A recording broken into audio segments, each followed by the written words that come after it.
Tiene Dios, que dice la Biblia que mi paz os dejo y mi paz os doy, no como el mundo la da. Y es una de las realidades presentes que nos acompañan a lo largo de nuestra vida. Porque es verdad que hemos tenido momentos de paz y de gloria y de bendición, pero también hemos tenido momentos de aflicción, de quebranto, de confusión. Pero cuando hemos buscado a Dios en esos momentos, la paz de Dios nos ha invadido y ha creado en nosotros un gozo inexplicable. Claro. Eso solo lo puede producir Dios. Amén. El mundo no tiene esa peculiaridad. El mundo no tiene esa gracia. ¿Verdad? No tiene ese carisma.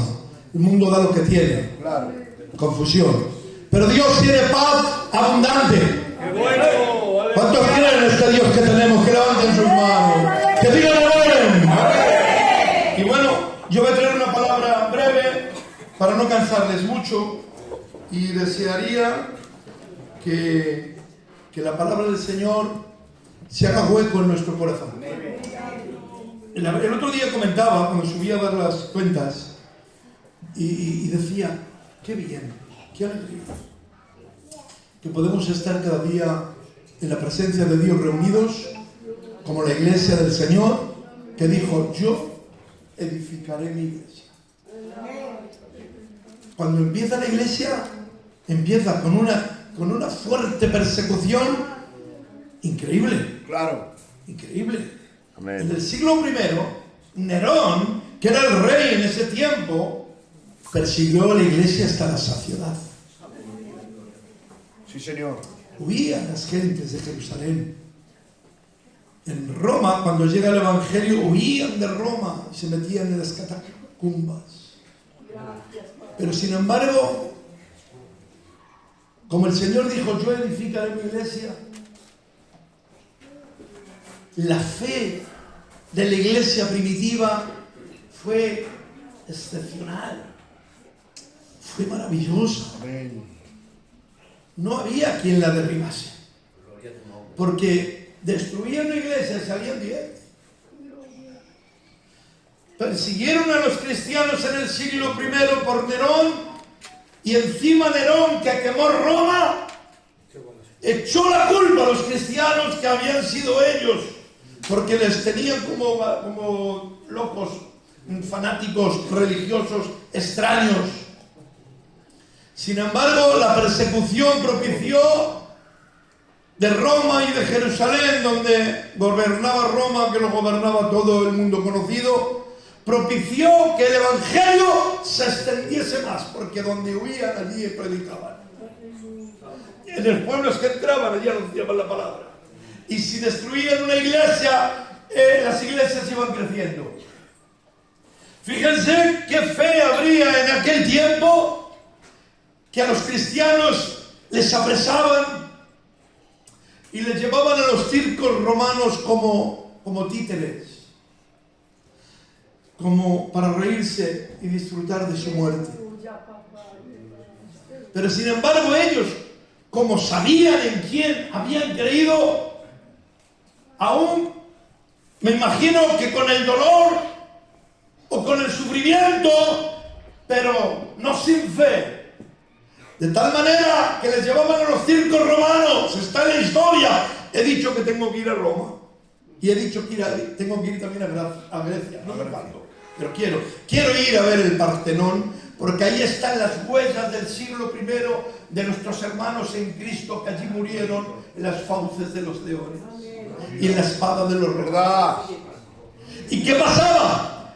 Que allí les empujaban, pero ellos levantaban las manos con los leones y empezaban: el que nos amó, el que nos compró con su sangre, el que nos lavó de nuestros pecados. Y no lo entendían los gladiadores romanos, no lo entendían. Pero ¿cómo es esto? Hombres, mujeres y jóvenes, pero ¿cómo están cantando? No lo entendía. Y decía uno, Marcelo, de origen español, en la historia está narrado, que yo lo he leído, y esta es una historia que está por Flavio Josefo o Tácito, y decían, pero ¿cómo es esto? Porque los gladiadores estamos dispuestos a morir o a matar, y estamos adiestrados para la guerra, pero esto es incomprensible, no hay quien lo entienda. Y sin embargo se hacían de cruces y no lo entendían. Pero es que había una fe residiendo en el alma, en el ornato del corazón, en el espíritu afable. Y sabían ellos que aunque en ese instante muriesen, su alma y su espíritu iba a ir al reino de Dios. ¿Qué diferencia ahora el cristianismo del siglo XXI? Es un poco distinto. Puede haber mucha gente que todavía mantenga esa fe. Hay países que lo han contado y ha habido libros que lo hemos leído, que hay hombres y mujeres que han dejado su vida por causa del Evangelio. Pero bueno, son cosas particulares de cada persona, su fe. No sé si nosotros estaríamos dispuestos a vivir esa situación. Fíjense qué fe había en aquel tiempo que les mandaban a los circos romanos, y había una familia que habían matado a todos y había quedado una niña de unos 16 años que se llamaba Blandina. Qué paradoja, se llamaba Blandina. Y el centurión que iba, porque claro, ellos les hacían negar a Cristo. Les hacían negar a Cristo, porque Cristo en ese instante era algo, un falsario, era algo, una doctrina falsa, era algo que no se podía tolerar. De tal manera que Pablo por eso los perseguía, entraba en las casas, les arrastraba de los pelos a hombres y mujeres y les hacía matar, como consintió la muerte de Esteban. Creer en Cristo era algo extraño y raro, no es como ahora, porque ahora cualquier persona le dices que es de Jesucristo, sí, y dicen que murió en una cruz, pero no hay ningún problema de ninguna clase. Antes era persecución y muerte. Por eso Pablo, cuando dice no me avergüenzo del Evangelio, está diciendo algo grande. No me avergüenzo del Evangelio y proclamo a Cristo a donde vaya, y estoy dispuesto a morir por mi Cristo, y estoy dispuesto a entregar mi vida por Él. Muy bueno, aleluya. Y cuando esta familia la llevan y la matan en el circo romano, a esa niña le dicen tienes que negar a Cristo, le dicen aquel verdugo que era quien los entregaba a la muerte, tienes que negar a Cristo, porque si niegas a Cristo te vas a librar de la muerte. Niégalo. Y dice ella, no puedo negar a Cristo. Es imposible que pueda negar a Cristo, porque mira, dentro de no sé cuándo vas a ir allí y te van a matar, pero no puedo. Y empieza a predicarle de Cristo a esta niña Blandina, y empieza a anunciarle las maravillas de Dios, el reino de Dios, la palabra de Dios. Y este verdugo que tenía que entregarle, qué potencia de mensaje, qué gloria descendió sobre la boca de esa niña, qué palabras de bendición salieron, que este verdugo tuvo que caer de rodillas y tuvo que aceptar a Cristo. Y ya no solo llevaron a la niña Blandina, que de Blandina no tenía nada, era fuerte y gigante, tenía los músculos de acero en el espíritu, y fueron los dos.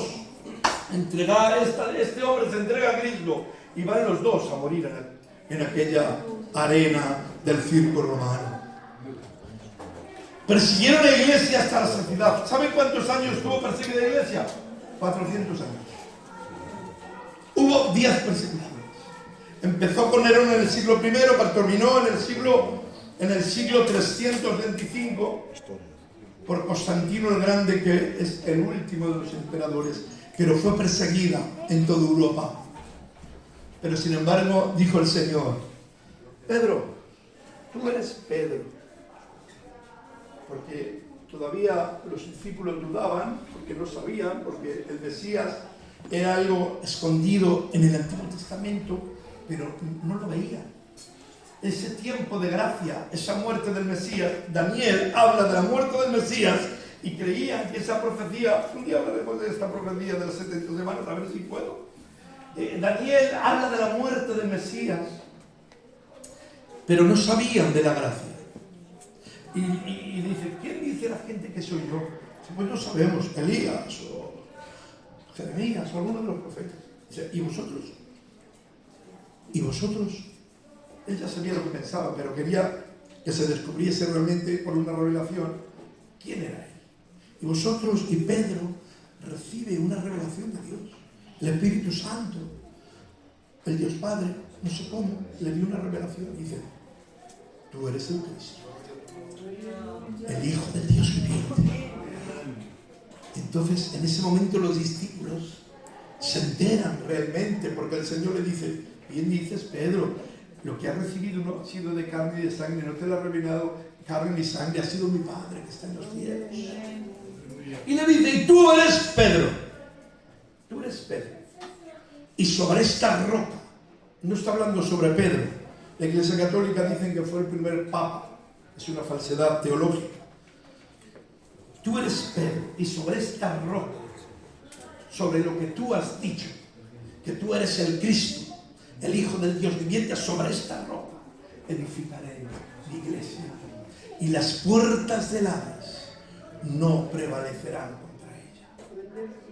Eso fue una profecía, eso fue algo grandioso, que ni los infiernos, ni los demonios, ni nada, ni imperios, ni reinos, ni reyes, ni nadie podía ir contra la iglesia de Dios, porque somos el cuerpo místico de Cristo y Él ha sido quien la ha consolidado, la ha edificado, ha crecido y aquí está.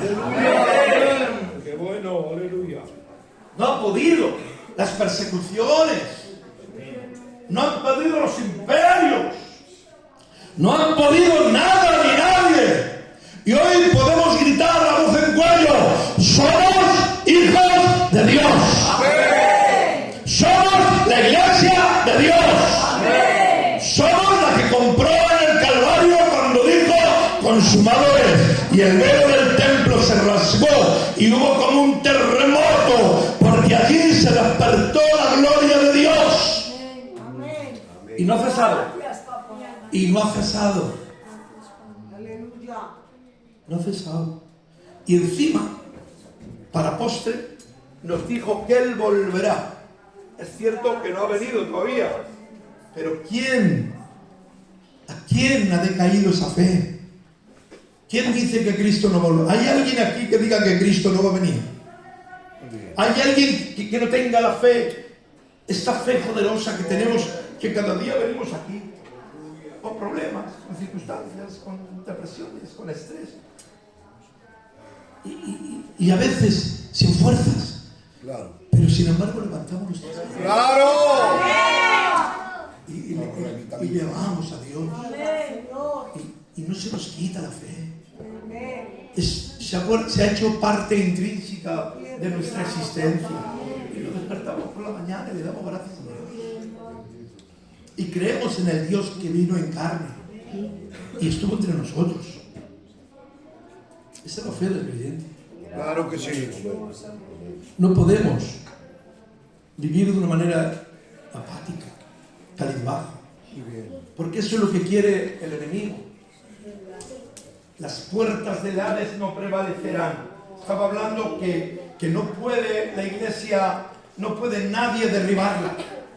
Ni los demonios, ni los hombres, ni el mundo, ni el pecado, porque Cristo vino a expiar el pecado, vino a derrotar el pecado, porque no había nadie quien lo pudiese derrotar. Si no viene Cristo en la cruz y hace una base sólida para que el cristiano se suba en esa base sólida del perdón, la gracia y la misericordia, no teníamos salvación. Pero a Dios gracias. Amén. Que estamos aquí creyendo en el Dios que adoramos. Amén. Gracias a Dios. Y antes de Cristo ya había hombres de fe. Dice el apóstol, un apóstol, no sabemos quién era. Es pues la fe. Y me paro aquí. No dice, porque yo he escuchado a mucha gente que dice, ¿qué es la fe? Dice Hebreos. No, no dice eso Hebreos. Después. No, es una afirmación, no es una pregunta. Después. Porque el apóstol lo tenía tan claro como la vida misma. Porque había vivido el resultado de su fe. Y no dice qué es la fe, dice, es pues la fe, la certeza de lo que se espera y la convicción de lo que no se ve. Claro. Gloria. porque por ella alcanzaron buen testimonio los antiguos. Cuando dice los antiguos está hablando de Abraham, Isaac, Jacob, Isaías, Jeremías, Daniel, todos altos y bajos. Me faltaría tiempo para decir todos los hombres antiguos. Y por ella alcanzaron buen testimonio los antiguos. Es importante la fe del creyente porque la fe es un fundamento teológico, como la adoración, como el amor, como la misericordia. Es un fundamento teológico en nuestra vida, porque por ella alcanzaron buen testimonio los antiguos. Por la fe entendemos, fíjese que la Biblia está al principio de las cosas materiales, pero también está al final de las cosas materiales. Y aquí estamos nosotros, claro, creyendo en el Dios que creó las cosas materiales y creyendo en el Dios que destruirá las cosas materiales. Pero en medio de este mundo y en este tiempo de principio y fin está la iglesia que nos vamos con Él.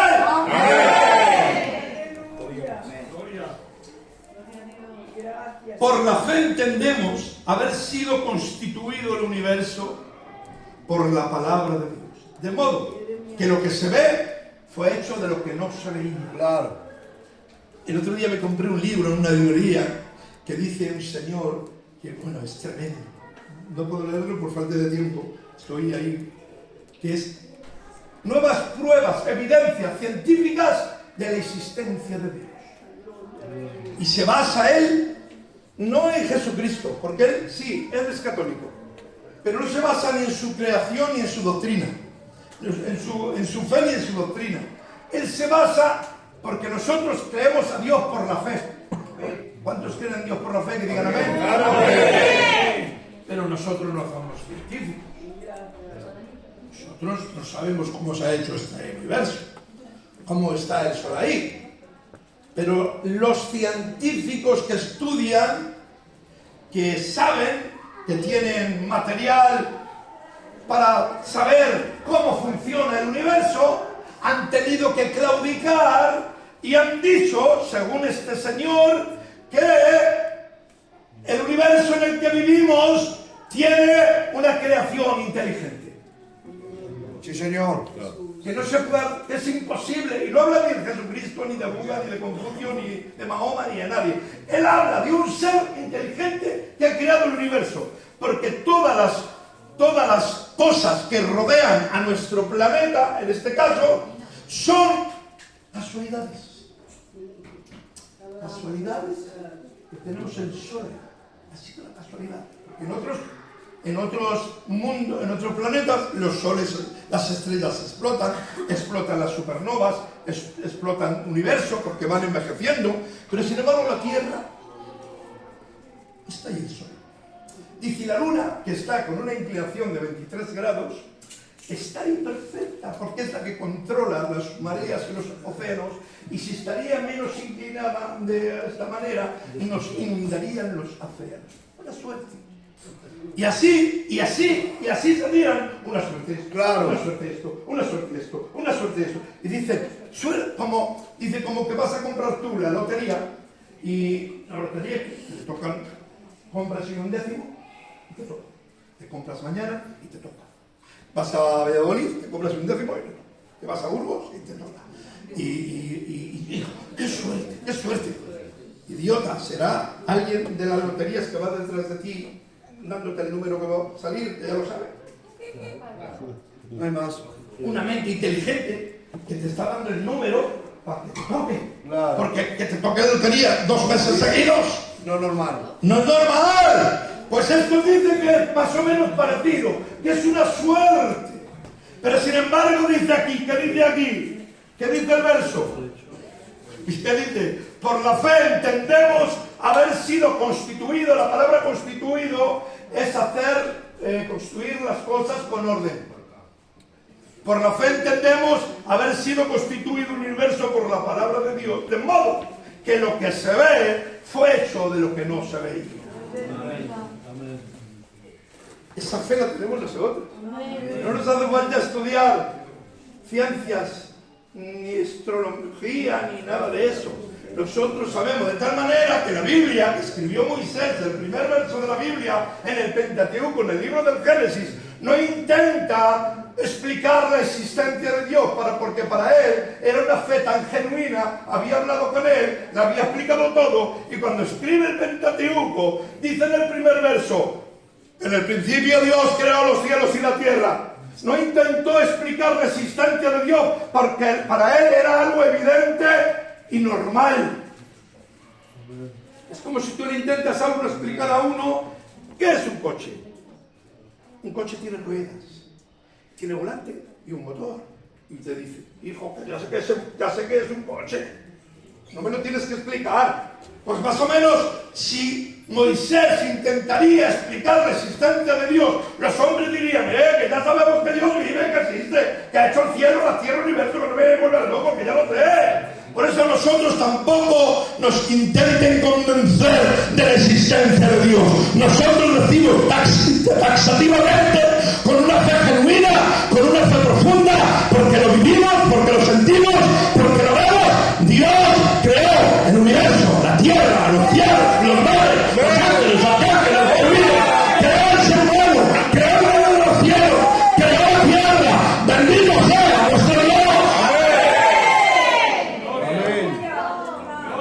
¿Quién no se podrá separar? Dijo Pablo, ya que estaba, porque decía, grande es el misterio de la piedad. Decía, Precioso Jesús. inexplicables son tus caminos. Diciendo, no hay en el mundo, no hay quien te aguante. De tal manera que había cosas que no le entendía y tenemos que aprender a decir, no lo entiendo. Porque hay cosas en la Biblia que no las entiendo, ni aunque me tome paracetamol, ni aunque me tome Octalidón y Octalidón. No las entendemos. Por eso Pablo decía, ahora vemos como por un espejo. En aquel tiempo los espejos no eran como ahora. Eran opacos, se veía como nublado. Como diciendo, ahora no entiendo muchas cosas.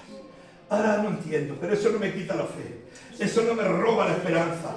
Eso no me hace vivir apocado. Es cierto que hay cosas que no entiendo, dice, pero llegará el día que sabremos cómo fuimos conocidos. ¡Qué bonito! Sí, Señor.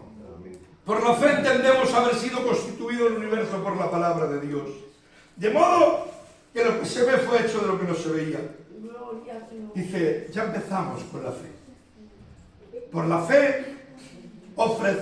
fe Abel ofreció a Dios más excelente sacrificio que Caín, por lo cual alcanzó testimonio de que era justo. Yo les voy a decir una cosa.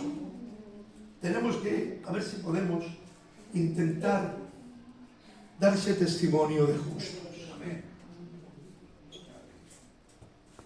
Yo la verdad que hay veces que la Biblia me hace polvo. Me gusta leer la Biblia más que nada, lo prometo. Y lo digo para la gloria de Dios. A veces digo la Biblia es algo que no.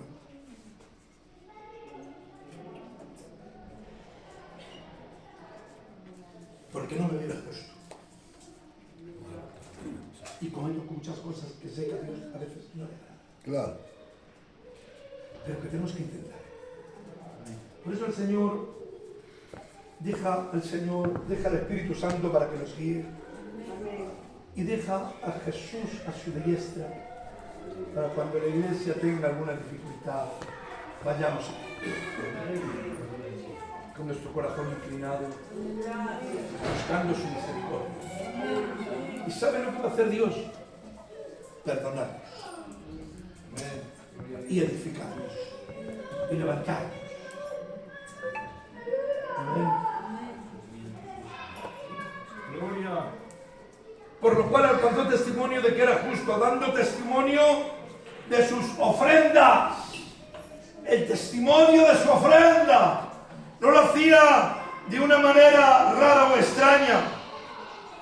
Y muerto aún, hablaba por ella. Este Abel era un fiera. Aún ya muerto, que le mató a su hermano. Todavía su testimonio de hombre de Dios daba testimonio. Dice, por la fe Enoc fue traspuesto para no ver muerte, y no fue hallado porque lo traspuso Dios. que fuese traspuesto, aquí está el tema, es bonito, tuvo testimonio de haber agradado a Dios. Amén. Amén.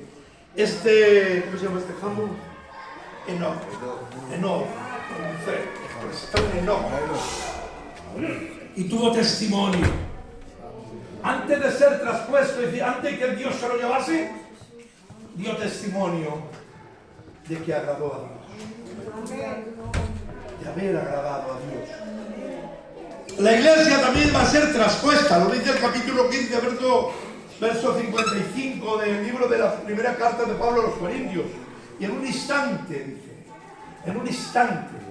en un abrir y cerrar de ojos, seremos arrebatados. Dice, y esto mortal se vestirá de inmortalidad. Amén. Y esto de corrupción se vestirá de incorrupción.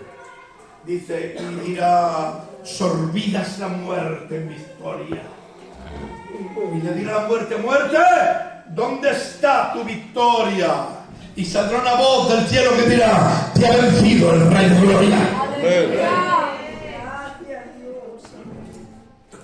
Venga, que ya voy terminando, porque si no me seco luego que te va bastante que no se ha quejado. Y ahora el texto que yo quería llegar, que es el que quiero llegar. Mira todo lo que hemos hablado de Enoch, del universo, de la creación, de la fe. Y ahora este es el texto que tiene que entrar en la médula del alma de nuestro corazón para hacernos comprender cada día qué es. Luego quiero dar la explicación. Pero sin fe, agárrate, sin fe es imposible agradar a Dios. Amén. ¿Verdad? Es un problema. Es un problema, palabra de honor. No podemos vivir sin fe. No podemos estar sin fe. No podemos dejar de creer en quien tenemos que creer. Porque si no nos hundimos. Luego quiero hacer una oración. Luego os explico y hacemos una oración. Que he recibido una llamada de teléfono esta mañana de un jambo, un amigo, por una niña. Yo sé que Dios me ha utilizado muchas veces y a lo mejor no se me da cuenta de muchas cosas. No se me da cuenta. Pero, y otras veces sí no se me da cuenta, pero hay veces. Yo recuerdo que estaba en casa un día y me llama mi sobrina, la mujer del Isaac. Tío, venga para aquí que la niña está rabiando, que la van a operar, que la van a operar. Ah, perdón. Bueno, darle un aplauso al Señor que me va a ver un poco agua. Así.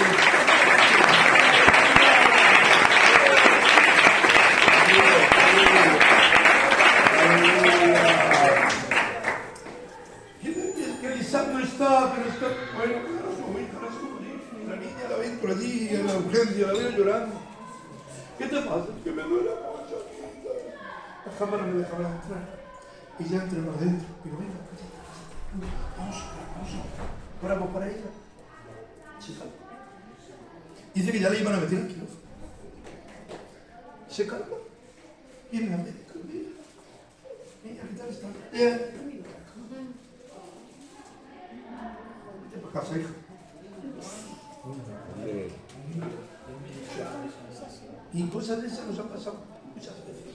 Otras veces no hemos recibido la contestación de Dios, pero Dios lo sabe. Dios lo sabe todo. ¡Claro! Y no podemos nosotros atribuir ningún despropósito a nuestro Dios. Por supuesto. Porque Dios es todopoderoso. ¡Amén! Pero sin fe es imposible agradar a Dios. Así es. Y ahora dice, porque es necesario que el que se acerca a Dios crea que le hay. Necesario, no una opción. Porque hay veces que tenemos opciones, no una opción, no, es necesario. Imagínate que no entre ni una gota de grifo, no funciona del agua y en tu casa no entra una gota de agua. ¿Qué pasa? No podemos vivir sin agua, porque es necesario. Pues así la fe, porque es necesario que el que se acerca a Dios crea que le vea ahí, ahora dice lo bonito. Y que es galardonador de los que le buscan. Cuando tienes fe poderosa, Amén. cree que Dios te dará un galardón. Ese galardón ya nos lo ha regalado con la salvación. Pero luego dice la Biblia que en el arrebatamiento está el juicio de galardones, que no es juicio de condenación, que dice el capítulo 1 del libro de los Salmos, no así los malos no se levantarán en el juicio. Porque va a haber una resurrección y unos quedarán ahí hasta el día del juicio de condenación, donde dice la Biblia, y los libros fueron abiertos, y el que no salió inscrito en el libro de la vida fueron lanzados al lago de fuego. Pero hay un levantamiento de los que han dormido en Cristo, que se levantarán y recibirán un galardón, un juicio de galardones para ti. ¿Cuántos se alegran? Que digan amén. Amén. Aleluya. Es galardonador de los que le buscan. Entonces vamos a buscar a Dios. Porque dice que Dios ama, no desprecia a un corazón contrito y humillado que le busca.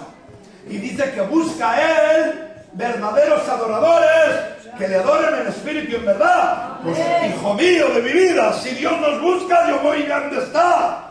Porque dice que es galardonador de los que le buscan. Pues si Él me busca, yo también busco a Él. Así es, muy bien. Precioso. Yo también le voy a buscar.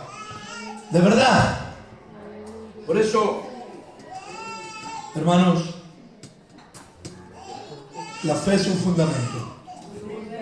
Y tenemos que echar mano de ella en los momentos difíciles. Y en los momentos no difíciles, porque en los momentos muy difíciles donde todo nos va a viento en popa, a toda vela, nos podemos desordenar. En los momentos difíciles y en los momentos no difíciles tenemos que echar mano de la vida eterna, que es la fe en Jesús. Dice Pablo a los Corintios, les dice: cuando vine a vosotros, no vine con palabras persuasivas de humana sabiduría, sino con la demostración del Espíritu Santo y de poder, para que vuestra fe no esté fundada en la sabiduría de los hombres, sino en el poder de Dios. Y ahora la pregunta: ¿dónde está fundamentada nuestra fe? ¿En la sabiduría de los hombres? ¿En los cultos de fiestas? Podríamos decir, cada uno, si le preguntase a alguien, ¿dónde está fundamentada nuestra fe? Todos seguro que diríamos en Dios. Pero luego, a la hora de la verdad, nuestro fundamento parece que se derriba.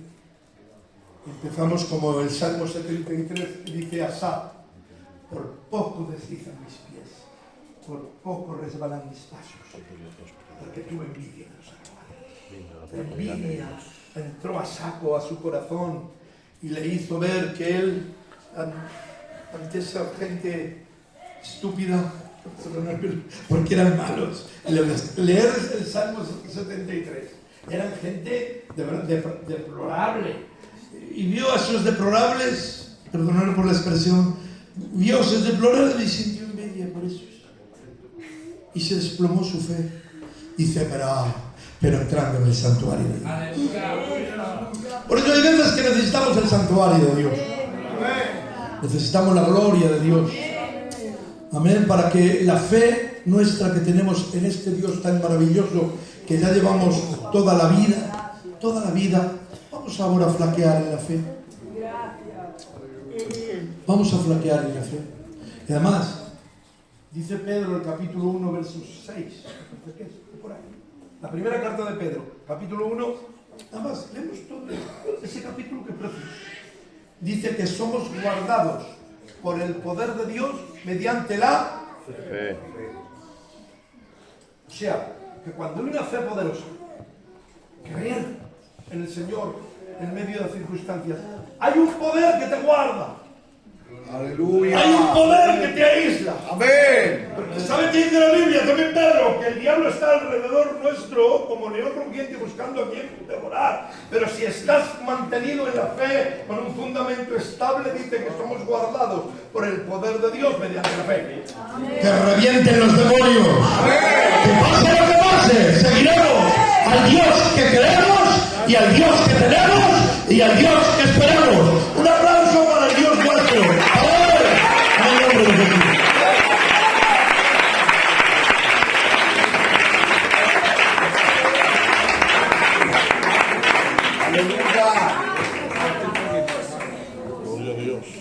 Gloria a Dios. Muy bien.